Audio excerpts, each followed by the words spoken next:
మరి మేమేం తినలే దా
అందరూ కూడా వెరీ గుడ్ మార్నింగ్. మీకు మాకేం గొడవలు ఉన్నాయా? ఒకసారి గట్టిగా చెప్పండి అందరికి good morning. Good morning. Thank you and welcome to and Shri Sai Sabari Jalavihari watering point and Pochavaram అనే విలేజ్ నుంచి ఈ రోజు మనం స్టార్ట్ అయినామండి. ఈ రోజు స్టార్టింగ్ లో సిరువాక అనే ప్రాంతం వరకు ఈ రోజు మనం జర్నీ చేస్తున్నాం. ఏలూరు డిస్ట్రిక్ట్ పోలవరం మండలం సిరువాక అనే ప్రాంతం వరకు ఈ రోజు మనం జర్నీ చేస్తున్నాం. అండ్ టోటల్ గా మనం జర్నీ చేసేది ఈ యొక్క గోదావరి నదిలోని అప్ అండ్ డౌన్ వచ్చేసి టోటల్ గా 70 కిలోమీటర్స్ ఈ రోజు మనం జర్నీ చేస్తున్నామండి. 70 అంటే వెళ్ళడానికి 35 కిలోమీటర్స్, రావడానికి 35 అవుతుంది. మనం స్టార్టింగ్ ప్లేస్ కి వచ్చేసరికి ఎగ్జాక్ట్లీ 4 గానీ 4:30 గానీ అవుతుంది ఇక్కడ స్టార్టింగ్ ప్లేస్ కి వచ్చేసరికి. సో మినిమం అండ్ వెళ్ళడానికి 2 అవర్స్ పడుతుంది, రావడానికి 2 అవర్స్ పడుతుంది. టోటల్ గా అప్ అండ్ డౌన్ వచ్చేసి 4 అవర్స్ ఈ రోజు మనం జర్నీ చేస్తున్నాం. అలాగే మనం స్టార్టింగ్ ప్లేస్ లోని గోదావరి లోకి వచ్చేసి ఈ యొక్క లొకేషన్ ఉంటుంది. సో ప్రతి ఒక్కరు కూడా బోట్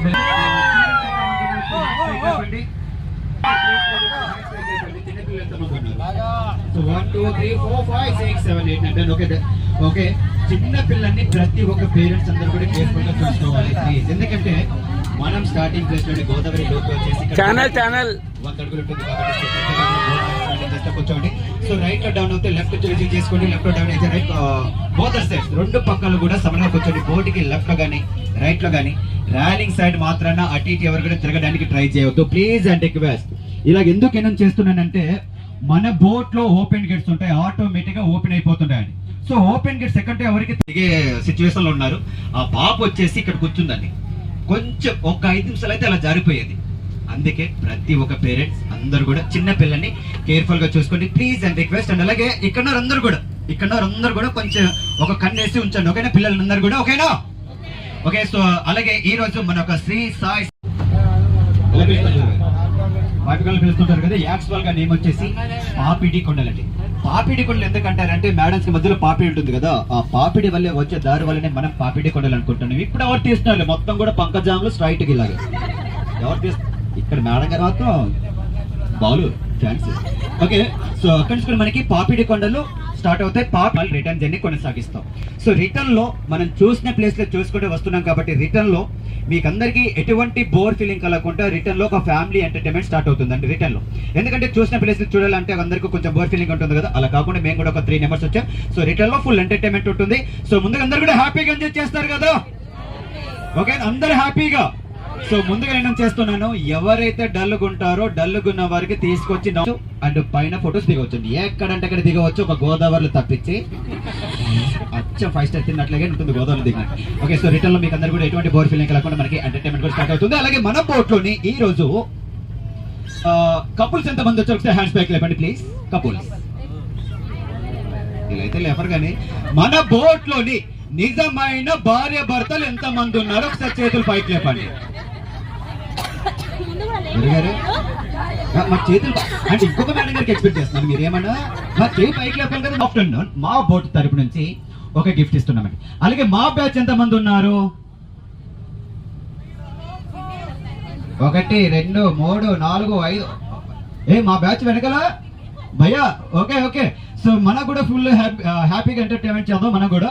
సో అందరూ కూడా హ్యాపీగా ఎంజాయ్ చేద్దాం. అండ్ అలాగే ఐ థింక్ ఇక్కడ 90% పోలవరం ప్రాజెక్ట్ అందరికి తెలిసే ఉంటుంది కదా, పోలవరం ప్రాజెక్ట్ అందరికి తెలిసే ఉంటుంది కదా. సో పోలవరం ప్రాజెక్ట్ కడితే మనం చూసే గ్రామాలు మొత్తం కూడా నీటిలో మునిగిపోతాయండి. మనం చూసే విలేజెస్ కి రోడ్ వే లేదు, కరెంట్ సప్లై లేదు, నడవడానికి కూడా ఖాళీ బాట కూడా లేని విలేజెస్ కి ఈ రోజు మనం చూపుతున్నామండి.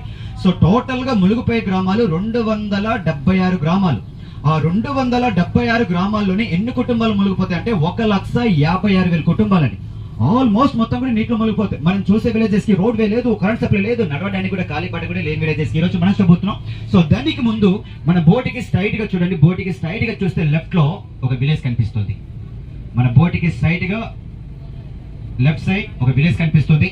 అండ్ ఒక విలేజ్ నేమ్ వచ్చేసి అల్లూరి సీతారామరాజు డిస్ట్రిక్ట్, వరరామచంద్రపురం మండలం, పోచవరం అనే విలేజ్ అండి. స్టార్టింగ్ లో చెప్పుకున్నది బోటింగ్ పాయింట్. అక్కడి నుంచి ఒక 1 కిలోమీటర్ జర్నీ చేస్తే ఈ విలేజ్ కనిపిస్తుంది. ఒక హట్స్ ఏంటంటే ఆగస్టు జూలై వర్షాకాలంలో ఫ్లోటింగ్ టైంలో ఈ యొక్క విలేజ్ మొత్తం కూడా నీటిలో మునిగిపోయింది. ఇక్కడ టోటల్ గా 150 కుటుంబాలు ఉంటారు. ఆ 150 కుటుంబాలు మొత్తం కూడా ఈ యొక్క విలేజ్ గురించి ప్రత్యేకంగా ఎందుకు నేను చేస్తున్నానంటే, and this is my own village. And అలాగే నా పేరు మీకు అందరు కూడా తెలియజేస్తాను. నా పేరు వచ్చేసి గోపాల్. అండ్ ఈ యొక్క బోట్ లో గైడ్ గా, డాన్సర్ గా స్టడీ చేస్తూ ఇది ఒక చిన్న పార్ట్ చెప్పండి. అండ్ బీఎస్సీ కంప్లీటెడ్ అండి. And searching for job, BSc completed and searching for job అండి. నాకు తెలిసిన విద్యతోటి ఇక్కడ వచ్చిన కస్టమర్స్ అందరికీ ఎంటర్టైన్మెంట్ చేస్తూ ఇది ఒక చిన్న పార్ట్ చెప్పండి. మీరు అందరూ కూడా అనుకోవచ్చు, బాబు ఈ బోట్లు ఇంత కష్టపడుతున్నారు, మీకు ఏమైనా సాలరీస్ ఇస్తారండి? మాకు ఈ యొక్క బోట్లో ఎటువంటి సాలరీస్ అంటే ఏమి ఇవ్వరండి. సాటర్డే సండే మాత్రమే ఇలా వచ్చిన కస్టమర్స్ అందరికీ ఎంటర్టైన్మెంట్ చేస్తూ ఇది ఒక చిన్న part job and BSc completed and searching for job. అలాగే ఇక్కడ ప్రతి ఒక్క సార్స్ అయినా మేడమ్స్ అయినా ఎవరైనా కొంచెం అలాంటి స్టూడెంట్స్ కి జాబ్స్ ఇవ్వాలంటే ఎంకరేజ్ చేస్తాను అనుకుంటున్నాను. అండ్ ఇక్కడ నుంచి కూడా మనకి ఫస్ట్ స్టాప్ వెళ్ళేసరికి మినిమం ఒక 45 మినిట్స్ పడుతుంది. సో 45 మినిట్స్ పాటు మీకు అందరికి ఎటువంటి బోర్ ఫీలింగ్ కలగకుండా ఒక చిన్న ఎంటర్టైన్మెంట్ స్టార్ట్ చేద్దామా? ఓకే మేడం గారు, మీ పేరు? స్వరూప గారు, ఎక్కడి నుంచి వచ్చారమ్మా మీరు? ఏం చేస్తుంటారు మీరు ఇంట్లోనే? మంచి కుకింగ్. బాగా ఇష్టమైన కర్రీ ఏంటి మీకు? కూర? నవ్వుతున్నారంటే ఏదో ఉంది మీకు. చికెనా మటనా? చికెన్, మటన్, పప్పు, సాంబార్. ఓకే మేడం గారు, మీ పేరు? సులోచన గారు, ఎక్కడి నుంచి వచ్చారమ్మా మీరు? కర్నూలు నుంచి వచ్చారు. మీరు ఏం చేస్తుంటారు ఇంట్లోనే?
girl, what you waiting for?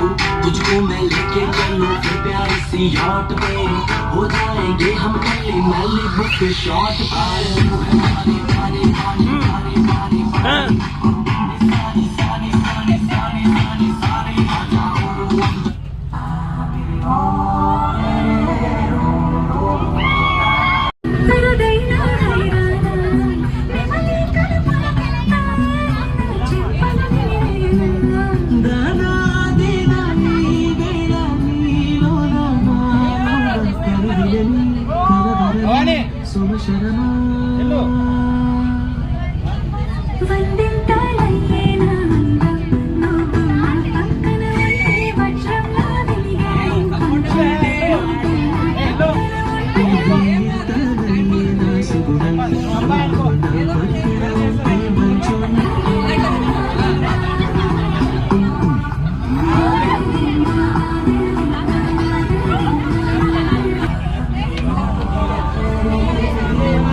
Numbers మనకి ఫస్ట్ స్టాప్ మనకి శివాలయం టెంపుల్ మన బోట్ ఇక్కడ అండ్ ఒక 30 నిమిషాలు ఆగుతుంది. అలాగే మన బోట్ కి స్ట్రైట్ గా చూడండి, బోట్ కి స్ట్రైట్ గా చూస్తే రైట్ సైడ్ మనకి అండ్ ఒక విలేజ్ కనిపిస్తుంది కదా. అండ్ ఒక విలేజ్ నేమ్ వచ్చేసి పేరంటాలపల్లి విలేజ్ అంటే ఏలూరు డిస్ట్రిక్ట్ వెల్లేర్పాట్ మండలం అండ్ పేరంటాలపల్లి విలేజ్. ఇది ఇంతకు ముందు 10 years back and 15 years back ఇది మొత్తం కూడా ఖమ్మం డిస్ట్రిక్ట్ లో ఉండేదండి. ఖమ్మం డిస్ట్రిక్ట్ లో ఉండేది. అటు 2 రాష్ట్రాలు డివైడ్ అయ్యేసరికి అండ్ ఇంతకు ముందు మళ్ళీ పశ్చిమ గోదావరి డిస్ట్రిక్ట్ మారిపోయింది. అండ్ మొత్తం కూడా పోలవరం ప్రాజెక్ట్ కట్టేసరికి మొత్తం కూడా ముప్పు ప్రాంతాలు కాబట్టి అండ్ ఈ యొక్క విలేజ్ కి డిస్ట్రిక్ట్ మళ్ళీ మారిపోయింది. అండ్ ఏలూరు డిస్ట్రిక్ట్ వెల్లేర్పాట్ మండలం పేరంటాలపల్లి విలేజ్. ఈ యొక్క పేరంటాలపల్లి విలేజ్ కి రోడ్ వే లేదు, కరెంట్ సప్లై లేదు, నడవటానికి కూడా ఖాళీ బాట కూడా లేని విలేజ్ అండి. కరెంట్ సప్లై లేకుండా ఇక్కడ ట్రైబల్స్ ఎలా ఉంటారంటే వీళ్ళకి ఐటీడీ సంస్థ వారు అంటే సోలార్ సిస్టమ్ కింద వీళ్ళకి పవర్ సప్లై ఇచ్చారు. మన బోర్డుకి స్ట్రైట్ గా రైట్ సైడ్ బిల్డింగ్ పైన ఒక సోలార్ ప్లేట్స్ కూడా కనిపిస్తున్నాయి చూడండి. ఒక సోలార్ ప్లేట్స్ ద్వారా వీళ్ళకి పవర్ సప్లై అంటే వీళ్ళకి ఎండ ఉంటేనే పవర్ లేకుంటే లేదు, ఎండ ఉంటేనే పవర్ లేకుంటే లేదు. So exactly morning full charging పెట్టుకుంటారు, ఈవినింగ్ 6 కి ఆన్ చేసుకుంటారు, డిన్నర్ అయిపోయిన వెంటనే 9 కల్లా మళ్ళీ క్లోజ్ చేసుకుంటారు. అంటే రొటీన్ లైఫ్ అలా కంటిన్యూ చేస్తూనే అలాగే ఉంటారు. అండ్ ఈ యొక్క పేరంటాలపల్లి విలేజ్ కాడ ఒక శివాలయం టెంపుల్ ఉంది. అండ్ టెంపుల్ లోపలికి వెళ్లే ముందు కొన్ని రూల్స్ ఉన్నాయి. సో రూల్స్ మీకు అందరికీ తెలియజేస్తాను. ఒక 10 నిమిషాల పాటు మీకు గుసగుసలు పక్కన పెట్టి నేను చెప్పే రూల్స్ అందరూ కూడా పాటిస్తూ టెంపుల్ లోపలికి వెళ్ళాలి. సో రూల్స్ ఏంటంటే మన బోటికి స్ట్రైట్ గా చూడండి, బోటికి స్ట్రైట్ గా చూస్తే మనకి లాంగ్ లోని ఒక ఎత్తైన కొండ ప్రాంతం కనిపిస్తుంది. ఆ కొండ ప్రాంతం నుంచి టెంపుల్ ముందు ఒక వాటర్ ఫాల్స్ వస్తాయి. ఒక వాటర్ ఫాల్స్ లోని మీకు పాదాలని శుభ్రంగా చేసుకొని అంటే మీ యొక్క పాదాలను విడిసి మీకు పాదాలని శుభ్రంగా చేసుకొని టెంపుల్ లోపలికి వెళ్తారు. టెంపుల్ లోపలికి వెళ్ళిన తర్వాత గుడి గంట ఉంటుంది. గుడి గంట ఓన్లీ ఒక్కసారి మాత్రమే గంట మోగించాలి. మనము ప్రతి ఒక్క టెంపుల్ కి వెళ్ళిన తర్వాత గంట ఎన్నిసార్లు మోగిస్తామండి? 3 times మోగిస్తాం కదా. కానీ ఈ యొక్క టెంపుల్ లోని ఓన్లీ ఒక్కసారి మాత్రమే గంట మోగించాలి. ఎందుకు మోగించాలంటే ఈ యొక్క టెంపుల్ అన్ని మతాలకి సంబంధించిన టెంపుల్. ఇది కుల మత భేదం ఏమీ లేదు. హిందూస్, ముస్లిమ్స్, క్రిస్టియన్స్ అన్ని మతాలకి సంబంధించిన టెంపుల్ కాబట్టి ఓన్లీ 1 time మాత్రమే గంట మోగిస్తారు. అలాగే టెంపుల్ లోపలికి వెళ్ళిన తర్వాత గొడవ గాని అల్లరి గాని ఎవరు కూడా చేరదండి. టెంపుల్ లోపలికి వెళ్ళిన తర్వాత గొడవ గాని అల్లరి గాని ఎవరు కూడా చేరదు. ప్రతి ఒక్కరు కూడా నిశ్శబ్దంగా వెళ్ళి నిశ్శబ్దంగా రావాలి. అందరూ కూడా సెల్ఫ్ మెయింటైన్ చేయాలి. మీరు టెంపుల్ కి ఎప్పుడైతే ఎంటర్ అయ్యారో టెంపుల్ లోపలికి ఎప్పుడైతే ఎంటర్ అయ్యారో టెంపుల్ లోపల మాత్రం ఫొటోస్ కానీ కెమెరాస్ కానీ ఎవరు కూడా దిగొద్దండి. ఒకవేళ మీరు టెంపుల్ లోపల కానీ ఫొటోస్ కానీ కెమెరాస్ కానీ దిగారనుకో ఇక్కడ చుట్టుపక్కల గిరిజనులు మేనేజ్మెంట్ చేసేవారు తీసుకొని మళ్ళీ రిటర్న్ అయ్యేవారు. సో మీ ముందే మొబైల్స్ అలా పగలగొట్టడం కూడా జరుగుతుంది. అంతగా ఫొటోస్ దిగాలనుకుంటే టెంపుల్ బయట దిగండి. టెంపుల్ లోపల మాత్రం ఎవరు కూడా దిగద్దు. ఓకేనా? అలాగే మనము ప్రతి ఒక్క టెంపుల్కి వెళ్తాం. టెంపుల్కి వెళ్ళిన తర్వాత టెంపుల్లోని ఉండీలు అంటూ ఉంటాయి. ఉండిల్లోనే మనం తోసినంత కానుకలు కానీ దశకాలు కానీ ఎంతో కొంత తెస్తుంటాం కదా. కానీ ఇక టెంపుల్లోని ఉండిలు అంటే ఏమీ ఉండవండి. ఒకవేళ మీరు ఈ యొక్క టెంపుల్ కి సహాయం చేయాలి అనుకుంటే ఇక్కడున్న చుట్టుపక్కల గిరిజనులు కూడా మొత్తం కూడా బ్యాంబో కర్రలతోటి కొన్ని ఆర్టికల్స్ తయారు చేస్తుంటారు. అంటే వెదురు బొంగుతోటి కొన్ని ఆర్టికల్స్ తయారు చేసి ఇలా వచ్చిన కస్టమర్స్ అమ్ముకుంటూ వాళ్ళకు జీవన దమలకు కొనసాగిస్తుంటారు. అంటే వీటికి ఫిక్స్డ్ రేట్లు ఉంటాయండి. ₹1 ఎక్కించిన తీసుకోరు, ₹1 తక్కువ ఇచ్చిన తీసుకోరు, ఫిక్స్డ్ రేట్. ఒకవేళ ఇక్కడ ట్రైబల్స్ కి సహాయం చేయాలనుకుంటే ఆ విధంగా సహాయం చేయవచ్చు. ఈ యొక్క టెంపుల్ని అండ్ పూజలు అంటే ఎవరు ఉన్నారు, ఎవరి పూజ వారే చేసుకోవాలి. ఈ యొక్క టెంపుల్కి కుల మత భేదం అంటే ఏమీ లేదు. అలాగే మీరు టెంపుల్కి వెళ్ళి వచ్చిన తర్వాత మన బోట్ ఇక్కడ నుంచి నెక్స్ట్ ప్లేస్ వచ్చేసి మన బోట్కి లెఫ్ట్లో చూడండి. సో లెఫ్ట్లో చూస్తే లాంగ్లోనే ఒక ఇసుక ప్రాంతం కనిపిస్తుంది కదా, అక్కడి నుంచి కూడా మనకి పాపిడి కొండలు స్టార్ట్ అవుతాయి. అక్కడి నుంచి కూడా ఆ ఒక విలేజ్ నేమ్ వచ్చేసి కొల్లూరు. ఆ కొల్లూరు అనే ప్రాంతం కానీ అక్కడి నుంచి కూడా మనకి పాపిడి కొండలు స్టార్ట్ అవుతాయి. అండ్ ఇక్కడ మనకి బోట్ మేనేజ్మెంట్ ఇచ్చిన టైం మనకి 30 నిమిషాలు.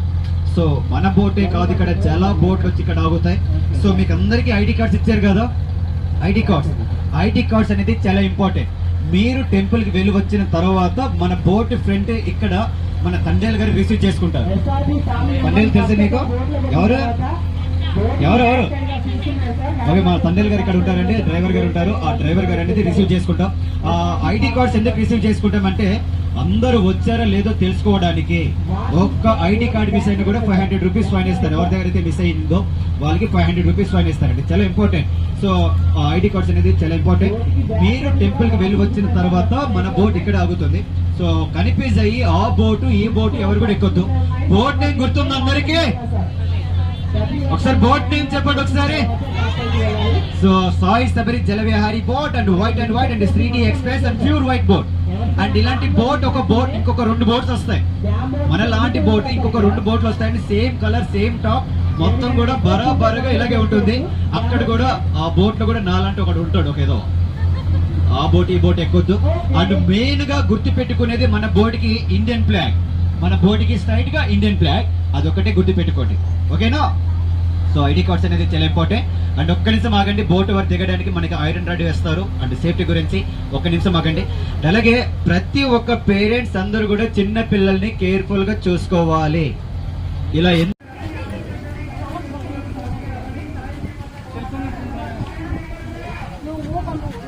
అవతల సైడ్ వస్తున్నారు వాళ్ళు.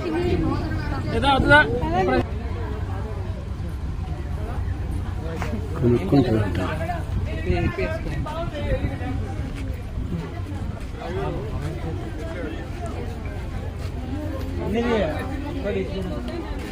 ఎట్లా అంట సీసా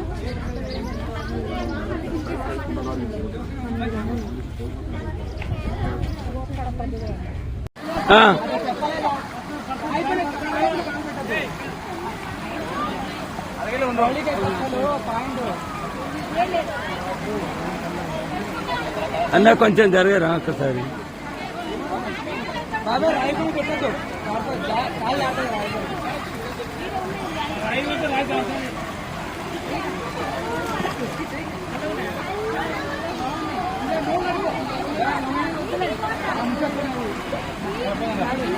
కూల్ ఉన్నాయి వాటర్.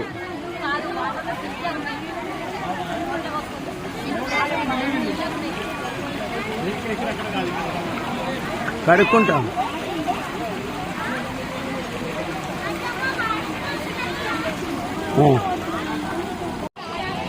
కలర్ఫుల్ మహాదేవ్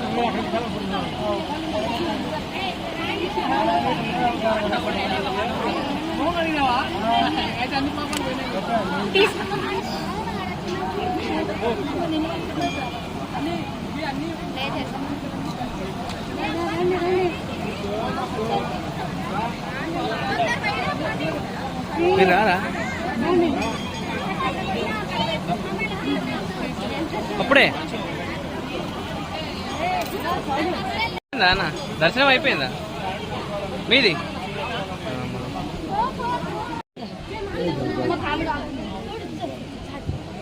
చల్లగా ఉన్నాయి నీళ్ళు.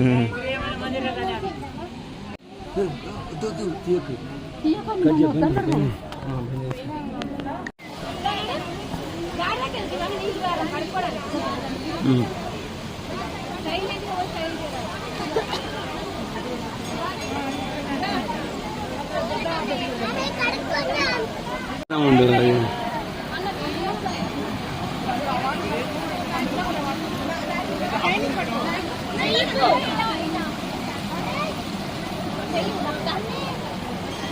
అయ్యో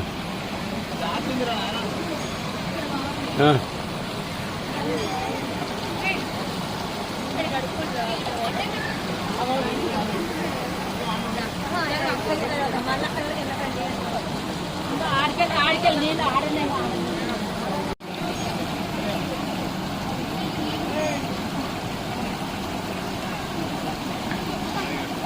సంతోష్ దిగుతావా? దిగు.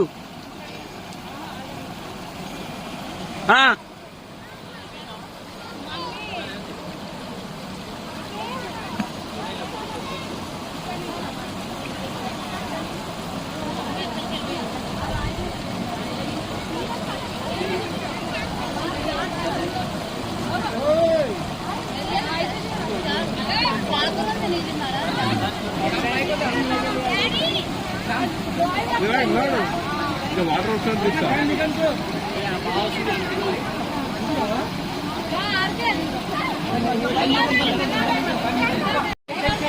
సంతోష్ కొంచెం పక్క జరుగు అన్నా, కొంచెం పక్క జరగవా?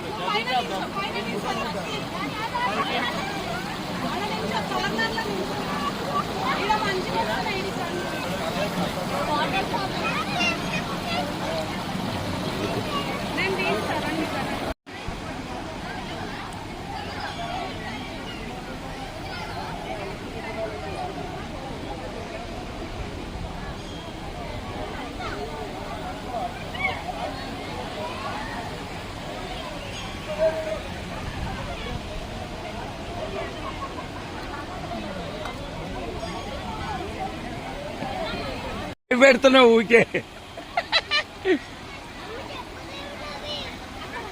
నిలబడు మంచిగానన్నా.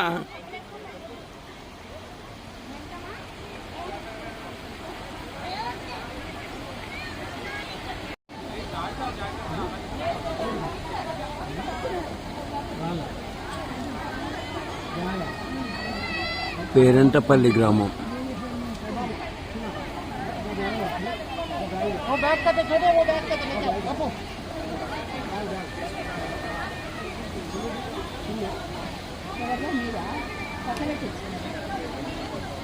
पिघलता छोटे पिघलता बाबू पकड़ ले उसको.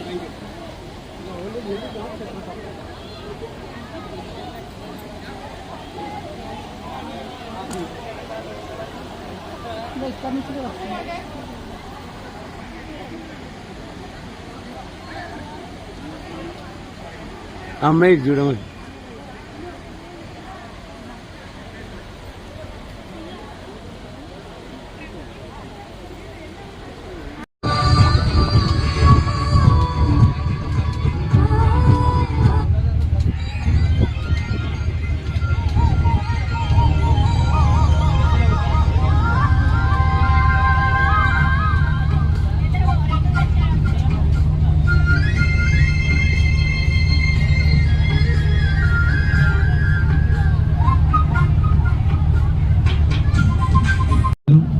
ఇక్కడ బోట్లు ఏర్పాటు చేసేవారు. అండ్ ఇక్కడ కొల్లూరు అనే ప్రాంతం నుంచి ఇక్కడ స్టార్ట్ అయ్యి ఇక్కడ నుంచి మనకి బోట్ కి సైడ్ గా రైట్ లో కనిపించే కొండలు కూడా మనకి ఇక్కడ నుంచి కూడా view point, poppy hills and poppy కొండలు అండి ఇక్కడ నుంచి కూడా. అండ్ ఇక్కడ నుంచి కూడా మనకి పాపీ కొండలు స్టార్ట్ అవుతున్నాయి కాబట్టి కొంచెం జాగ్రత్తగా ఉండండి. ఎందుకంటే ఈ యొక్క పాపీ కొండల్లోని గోదావరి లోతు వచ్చేసి ఈ యొక్క లొకేషన్ కాడ 1 నుంచి 350 అడుగులు పైకి ఉంటుంది. 1 నుంచి 350 ఫీట్స్ అబౌవ్ ఉంటుంది.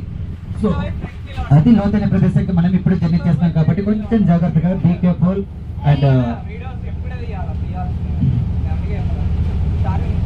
ఎవరికి టైటానిక్ ఉండాలి ఇంకా.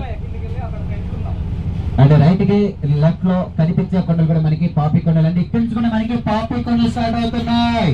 మూవీ షూటింగ్ అండ్ ఎర్రచందనం మొత్తం కూడా వాటర్ కాలంలో పడిస్తే మొత్తం కూడా ఒక సముద్రంలో కలుస్తుందని. అండ్ బోర్డుకి లెఫ్ట్ లో చూస్తే ఒక చిన్న పాయ కనిపిస్తుంది కదండి. ఆ పాయ ఏంటంటే మారేడుమిల్లి నుంచి వచ్చే వాగండి ఇది, Maredumilli. So I think Pushpa movie మొత్తం కూడా అక్కడే తీయడం జరిగింది. అండ్ గేట్ వాల్స్ అండ్ అక్కడ కూడా ఒక చిన్న ఇదిగా ఉంటుంది, ప్రాజెక్ట్ కూడా ఉంటుంది. ఆ ప్రాజెక్ట్ కూడా పడేసేసరికి మొత్తం కూడా ఇలా వచ్చేస్తుంటాయి. అండ్ ఇక్కడే తీయడం జరిగింది. అండ్ ఇక్కడ నుంచి కూడా మనకి మార్నింగ్ నుంచి అండ్ ఎప్పుడెప్పుడు చూసిన view point, poppy hills and poppy కొండలు కూడా స్టార్ట్ అవుతున్నాయి. అండ్ అందరూ కూడా అనుకోవచ్చు బాబు ఇక్కడ నుంచి మనకి పాపీ కొండలు స్టార్ట్ అవుతున్నాయి కదా. అండ్ ఇప్పటి వరకు చూసినా కూడా పాపీ కొండలు కాదా, అంటే వీటికి ఎందుకు పాపికలు అంటారు అంటే ఏమన్నా దీనికి ఏమైనా చరిత్ర ఉందని. సో అలాగే ఈ యొక్క పాపులర్ కూడా మీకు అందరూ కూడా తెలియజేస్తానండి. సో నాకు వాయిస్ రికార్డింగ్ అనేది సో అందరూ కూడా ఎక్కడ కూర్చున్నా ఎక్కడ నిలబడినా కూడా నేను చెప్పే ఒక పాపికల్ స్టోరీ నిశ్శబ్దంగా ఒక 8 నిమిషాల పాటు ముందుకు కొనసాగిస్తూ నేను చెప్పే ఒక పాపికల్ స్టోరీ 5 నిమిషాల పాటు నిశ్శబ్దంగా వినండి. వచ్చిన గస్తే మళ్ళీ ఎందుకు వస్తారంటే ఈ యొక్క పాపికొండలకి, ఈ యొక్క పాపికొండలో చాలా ప్రశాంతమైన క్లైమేట్ ఉంటుంది కాబట్టి సో వచ్చిన గస్తే మళ్ళీ వస్తుంటారు. సో ఈ యొక్క పాపికొండ స్టోరీ నుంచి మీకు అందరూ కూడా ఒక చిన్న క్వశ్చన్ కూడా అడగడం జరుగుతుంది. ఈ క్వశ్చన్ కి ఆన్సర్ చెప్పిన వారికి అంటే సాటర్డే స్పెషల్ గా మా బోర్డు తరఫు నుంచి ఒక ప్రైజ్ కూడా ఉంటాయి. సో మీ గురించి అంటే నా ఒక వాయిస్ రికార్డింగ్ ప్లే చేసుకున్నాను. సో అందరూ కూడా నిశ్శబ్దంగా వినండి పాపికల్ స్టోరీ. అలాగే మరి ఈరోజు మనందరం కూడా ఈ యొక్క పాపికొండల విహారయాత్రకి విచ్చేసినటువంటి అందరూ కూడా ఎంతో ఆనందంగా సంతోషంగా పాపికొండలు చూడడానికి వచ్చాం. మన బోర్డుకి స్ట్రైట్ గా చూసినట్టయితే కనుక గోదావరికి ఒక సమాంతర గోడలాగా ఆకాశాన్ని తాగుతూ కనిపించే ఎత్తైన కొండల మధ్యన 6 కిలోమీటర్ల ప్రయాణంలో మన విహారయాత్ర 45 నిమిషాలు ముందుకి కొనసాగుతుంది. మన ఆఖరి ప్రాంతం పేరంటాలపల్లి అనే సాక్షాత్తు శ్రీ విశ్వేశ్వర స్వామి ఆయన దర్శనం చేసుకోవడానికి మన పాపికొండలో ఈ ప్రయాణాన్ని కొనసాగిస్తున్నాం. ప్రతి ఒక్కరూ ఒక 5 నిమిషాల సమయం పాటు ప్రశాంతంగా కిందన పైన ఎక్కడ మీరు కూర్చున్నా నిలబడినా ప్రశాంతంగా వినండి. ఎందుకంటే ఎంతో దూరం నుంచి ఎంతో మంది వస్తూ ఉంటారు. మీరందరూ కూడా ఒక్కసారి స్ట్రైట్ గా గోదావరి అందాలని కూడా చూసి ఈ ప్రకృతి వాతావరణంలో ప్రశాంతంగా ఈ విహారయాత్రని సంతోషంగా మనం ముందుకి కొనసాగిద్దాం. ఈ ప్రాంతాన్ని మన పాపికొండలుగా ఎందుకు పిలుస్తూ ఉంటామంటే పురాత కాలం ఈ యొక్క ప్రాంతంలో ఈ కొండల మధ్యన ఒక పాపి అనే ఒక రాక్షసుడు పరిపాలిస్తూ ఉండేవాడు. అలాగే ఒక పాపి అనే రాక్షసుడు ఇందాక మనం వచ్చేటప్పుడు కూడా ఒక కొండ పైన వీళ్ళందరూ కూడా చూశారు, గమనించారు, అబ్జర్వ్ చేశారు. మరి ఇక్కడికి వచ్చేసరికి రాజమండ్రి పైగా, కాళేశ్వరం పైగా, అంతర్వేది, యానం పైగా మరి గోదావరి నది 1 నుంచి 5 కిలోమీటర్ల వెడల్పు కనిపిస్తుంది. కానీ ఇక్కడ నుంచి గోదావరి నది ఒక ఆడవారి శిరసులో ఉండే పాపిడి ఏదైతే ఉంటుందో ఆ గోదావరి మధ్యన 6 కిలోమీటర్ల ప్రయాణం పాపిడి వల్ల కనిపిస్తుంది. అందుకని ఈ ప్రాంతాన్ని పాపిడి కొండలు, పాపిడి కొండలుగా పిలుస్తూ ఉంటారు. మరి అలా ఎందుకు పిలుస్తారంటే గౌతమ మహాముని అంటే 7 మహర్షులు అంటే 7. అందులో ఒక ఋషి మన గౌతమ మహర్షి. మరి ఆయన ఉన్నటువంటి ప్రాంతం అయితే కనుక దక్షిణ గోదావరి జిల్లా ఆవూరు అనే ప్రాంతం. అంటే ఇప్పుడు మనం ఆ ప్రాంతాన్ని కొవ్వూరుగా పిలుస్తూ ఉంటాం. మరి ఆ ప్రాంతాన్ని యాక్చువల్ గా పురాత కాలంలో ఆవూరుగా పిలిచేవారు, ఇప్పుడు కొవ్వూరుగా పిలుస్తున్నాం. బ్రిటిష్ వారి పరిపాలనలో ఆ ప్రాంతాన్ని ఇంగ్లీష్ లో ఆవుని కౌ అంటారు కాబట్టి ఆ ప్రాంతాన్ని కావురుగా పిలిచేవారు.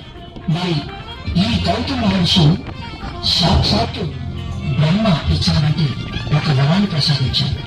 ఆ వరం ఏంటంటే, నాయన గౌతముని ఈ తపస్సును ఇచ్చి నీకు నేను ఒక వరాన్ని ప్రసాదిస్తున్నాను.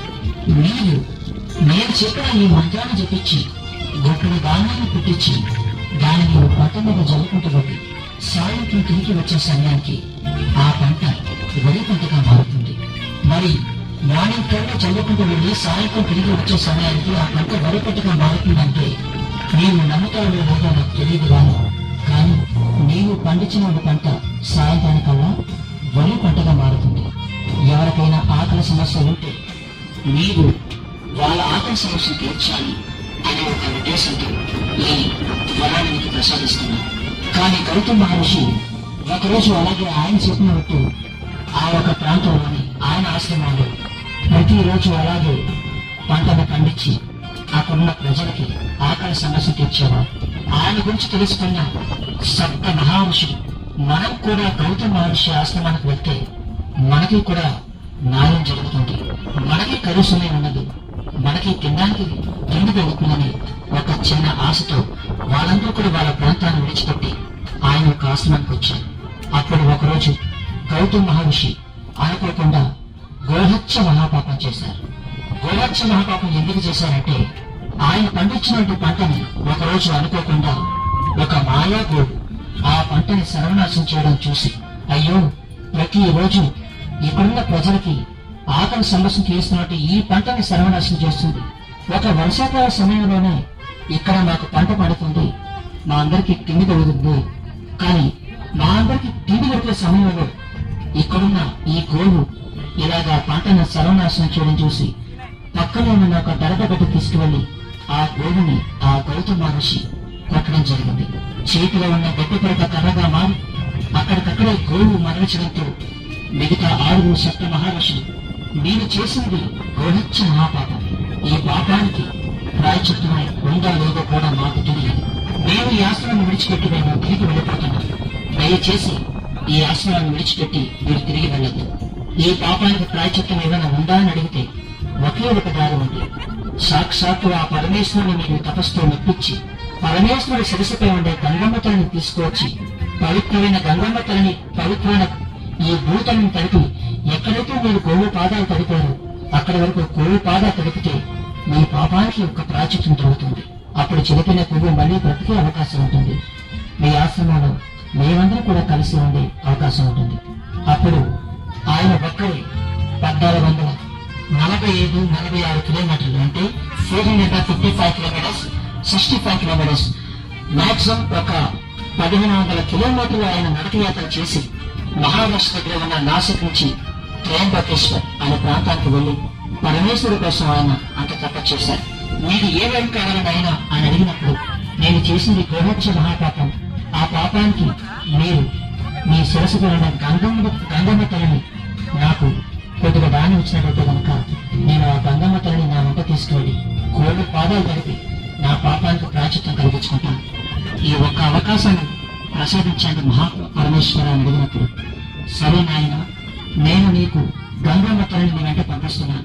కానీ వెనక తిరిగి చూడకుండా నీవు ఎంత దూరం తీసుకువెళ్ళగలవు అంత దూరమే ఆ గంగమ్మ తల్లి నీ వెంట వస్తుంది అని చెప్పగానే ఆ గంగమ్మ తల్లి తన వెంట వెళ్ళినప్పుడు ఎన్నో వాగులు, ఉపనదులు, కిన్నెర, శబరి, పాపి కొండలు, అలాగే ఆ ప్రాంతానికి వచ్చిన తర్వాత ఆ పాపి అనే రాక్షసుడు గోదావరికి అడ్డుగా ఏర్పడారు. ఎందుకు పాపి మమ్మల్ని ఎంత బాధ పెట్టి ఎంత శ్రమ పెడుతున్నావు? నేను అడిగింది సూది వెళ్ళే దారి నాయన, ఆ దారి వస్తే ఆ దారిలోంచి నేను ముందుకు వెళ్తాను. ఆ గౌతమ మహర్షి కూడా కొద్ది దారిది అంటే దారి కావాలంటే నాతో ఇక్కడ యుద్ధం జరిపి ఆ యుద్ధంలో గెలుపొందినట్లయితే కనుక నేను గౌతమ మహర్షికి నీకు కూడా నా శిరసుపై ఉండే పాపిడి మించి దారిస్తానమ్మా అని చెప్పడంతో సరే అని చెప్పి 3 రోజులు అక్కడే ఉండిపోయిన గోదావరి నది వెనక్కి తిరిగి చూడకుండా తీసుకువెళ్దామని చెప్పి గౌతమ మహర్షి, అప్పట్లో ఆ ప్రాంతం చాలా భయంకరంగా ఉండేదంటండి. అప్పుడు ఆ టైంలోను ఆ సమయంలో ఆ టైం అని చెప్పి ఎవరు అనుకోవచ్చు, ఆ సమయంలోని అక్కడ వెనక్కి తిరిగి చూసిన గౌతమ మహర్షి మీద కోపం పడి ఇచ్చిన మాట జరగాలని చెప్పి గంగమ్మ తల్లి వెనక్కి తిరిగి వెళ్ళిపోవడంతో మిగతా 6 సప్త మహర్షులు గంగమ్మ తల్లిని 7 కూడా 7 పాయలుగా విడదీసుకొని రాజమండ్రి పైగా తీసుకువెళ్లి గోవు పాదాలు తడిపి అక్కడి నుంచి మళ్ళీ రాజమండ్రి, ధవళేశ్వరం, అంతర్వేది పైగా తీసుకెళ్ళడం జరిగింది.